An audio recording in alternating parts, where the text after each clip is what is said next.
Hey guys, it's Nathan. So here we are with how I'd start a cleaning business today and never touch a mop. Now this is off the back of some of your recent comments on a few different YouTube videos. So I kind of wanted to go through a few steps, like a traditional cleaning business, what that tends to look like, the big shift, and then we'll run through like our core setup with the SCC and exactly how we set up these companies. And obviously I'll relate this kind of specifically to a cleaning business because that's what a lot of your comments have been around. So straightforward stuff. I will discuss how we add in some additional services at the same time as well, if that's something that you want to do.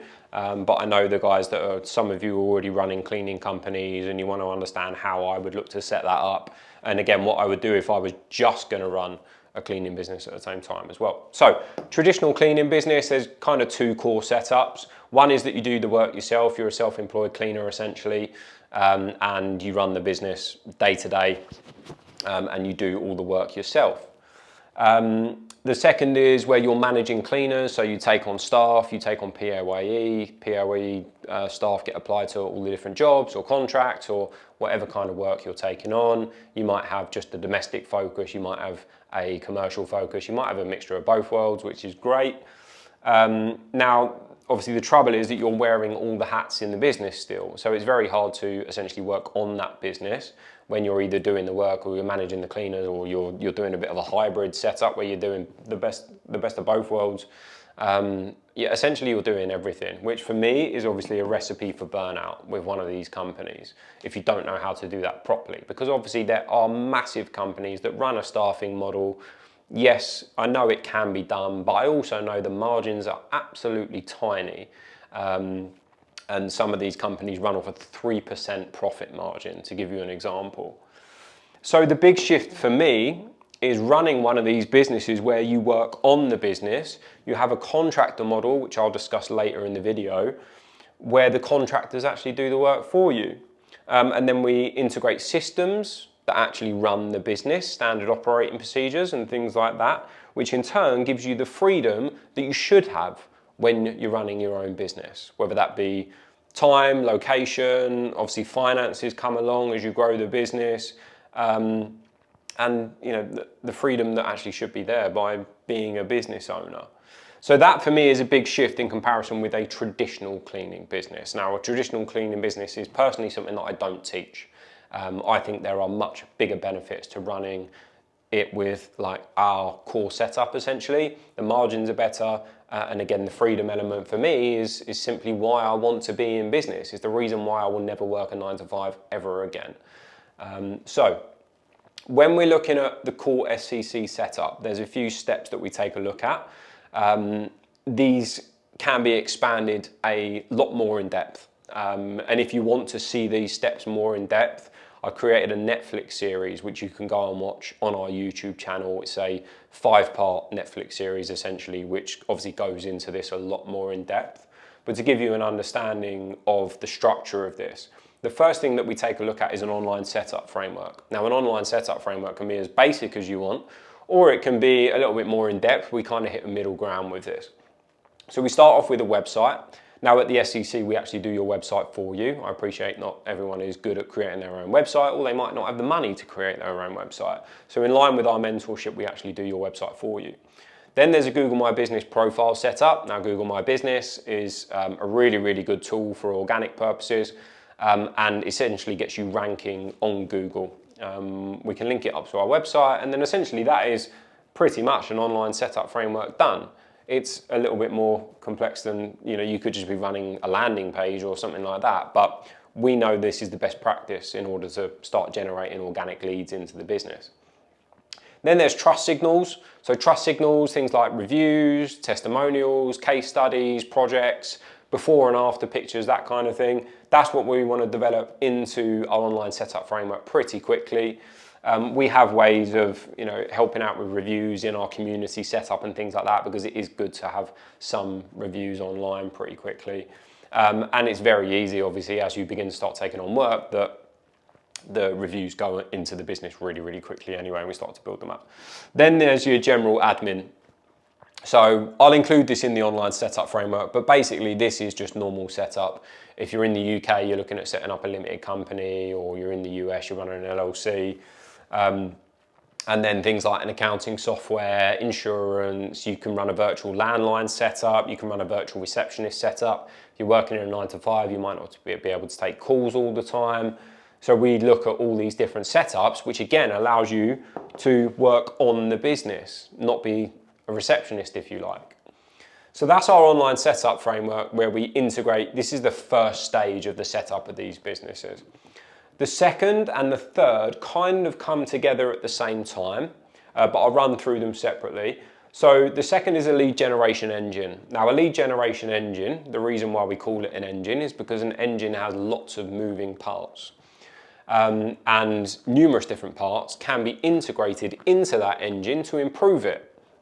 So we look at kind of a basic build out of the lead generation engine to start with. Now, if we focus on inbound lead generation, something like Google Local Services ads is really, really good because we have an incredibly low lead cost. It's really easy to set up, and we know that we can generate inbound leads into the business really, really quickly. And then obviously you have your organic structure anyway. So we've created our organic structure with our online setup framework. Organic's fantastic. If we can move a business to that's, 80-90% organic, then happy days. But I know with these businesses how quickly they can be scaled with the right lead generation engine. Then looking at local platforms as well is something that we tend to integrate, as long as kind of budgets are there with the business and what can be invested into the business and things like that as well. So the likes in the UK, Checkertrade, Bark.com, really good strategies to get started with. The Checkertrade side of things that we're seeing at the moment is absolutely incredible in terms of a very low lead cost, good inbound lead flow. If you don't know what inbound lead flow is, it's leads coming directly into the business. So you're not having to go out, you're not having to do the outreach, you're not having to do the cold calls and things like that. Which any type of lead strategy can be really, really good. Like I personally, we don't do a cold calling strategy, but at the same time, you go and land a gym contract and there's another gym 2 doors up. Well, there's no harm in putting in a phone call or dropping in a leaflet or something like that. There's, the traditional methods can still be used, but there are much quicker ways to build out your lead generation engine. So looking at local platforms, again, is something that we integrate really, really quickly.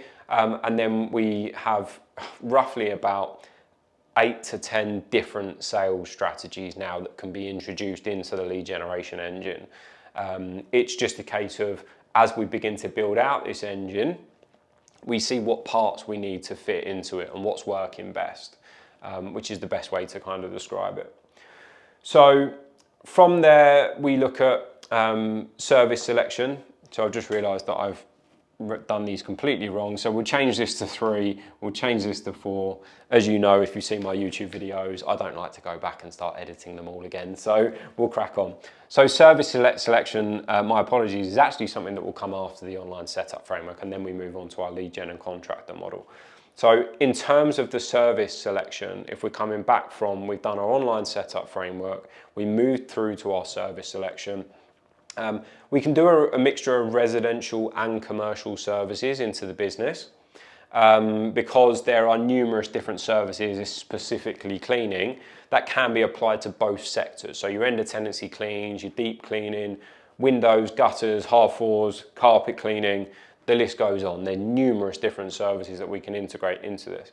We take a look at one-off projects, so one-off services. We take a look at recurring revenue services as well, whether you want to do that on domestic sector or obviously commercial contracts is somewhere where we really push all of our clients because that really builds out a sellable entity. Then looking at specialist services as well, which again really boost that profit margin into the business. So your graffiti removals, your jet washing, your steam cleaning, your deep cleaning, all these things are specialist services that we know have really, really good profit margins and also are really easy to find with contractors. 30% plus profit margins is tend to where we kind of try and sit the businesses at an early stage. Now, as you progress with me, if you are in our mentorship or something that you're looking to do, margins is something that I always look to improve on with my clients, because if we have all of this working, then where can we look to improve the margin? Where can we look to get more profitable? Well, that's either going to be more services or improving on the actual profit margin, and essentially doubling down what's working, which is where I'll come to scaling shortly. So, service selection boxed off. We've already been through the lead generation engine. I hope you're following along with this one. And then we move on to our contractor model. So we outsource everything from the get-go. Everything from the start is completely outsourced. That means site visits, specifications, pricing, everything is done by the contractor. So to give you an example, I have a graffiti removal job comes in. The contractor will either price it from pictures, videos, or they might need a site visit, which is absolutely fine. We can set that all up with the client. They'll then come up with a specification and they'll come up with a price. Now, something like graffiti removal, to give you an example, if my contractor says the job is £500 and we've got a graffiti the size of this board that we know takes a lot of chemicals, it can take a little bit of time to get it off. But I know if I'm looking at a square meterage rate or something like that, that I might be able to charge £750, £1,000 on this, which is where one of the main things about the mentorship, because the infrastructure setup is really easy, actually helping with the pricing, the profit margins is where we find that most of our clients will really lean on us, which is perfect because myself and my team know our pricing like the back of our hands. We know what works in the current sector. We know what's working in the market at the moment. So we look at a pay per job, or if it's a fixed contract as well, we can price the contract on like an annual contract. I always help people to do a fixed contract term, and then we kind of split it across 12 even monthly payments. And we know exactly where we sat with our contractor costs each month. Full liability to the contractor. Now this is really, really important. One of the major benefits of obviously this model without having a staffing model is that the liability goes directly on our contractors. So the liability is not on me, the liability is not on my staff. It's on the contractor to get the job done in the time that they said they would get it done and at the price that they said they would do it for as well. So we know there's just kind of no issues here. The contractor's fully liable. We put contracts in place to make sure that they understand that as well. At the end of the job or the contract, they do a project sign off. We do before and after pictures, that kind of thing as well, which is just proof basically that the job is 100% completed and the client is 100% happy and they've paid their invoice, which is the best part. Once they've paid their invoice, then we pay our contractors, which again is something that I specifically run to this day as well. And the only difference in this is that as you scale and you run, let's say you land, so to give you an example, we've got a client called Curtis. You can check out his testimonial on my YouTube channel. Curtis recently landed a £96,000 per year contract. And it will actually be more than that now, but he has to pay out £4,000 every single month to the contractors. Now, some of the contractors that he has on that contract can't necessarily wait an entire month and then potentially an additional month with a 30-day payment term to get paid. So Curtis now pays most of those contractors up front at the end of the job. That's really the only caveat when we're kind of running like larger contracts. But when he gets his payment, he's obviously got a big margin on top of that, which just bounces on the cash flow. So the first month he might have been at a negative cash flow, but then moving forward, now that he's running the business, he's got the money there to pay them every single month, which is fantastic. So when we're looking at those a lot bigger contracts, that's really the only time that we'll look to manage it. But as you get to that point, you should have pretty good cash flow in the business anyway. So that's the contractor model. So just to recap then, online setup framework, we get started with service selection is where we're next integrating the services into the business. Then these two are kind of ran at the same time, our lead generation engine and then our contractor model integrated. And then from there, it's just continuous growth of the business, basically. So when we're looking at scaling is basically rinse and repeat of this process and improving on what we've already got. That's the best way to describe it. You don't need to overcomplicate scaling.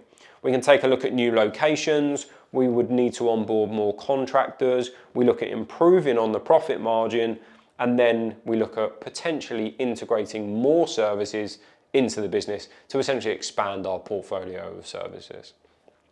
Rinse and repeat on what we've already done and the hard work that you've put in to actually creating one of these businesses. So that is exactly how I would start a cleaning business today, and I would never ever touch a mop, which I can assure you is something that I never want to do ever again. So I hope this helps, guys. Any questions, feel free to drop them in the comments, and I look forward to seeing you in the next video. See you soon.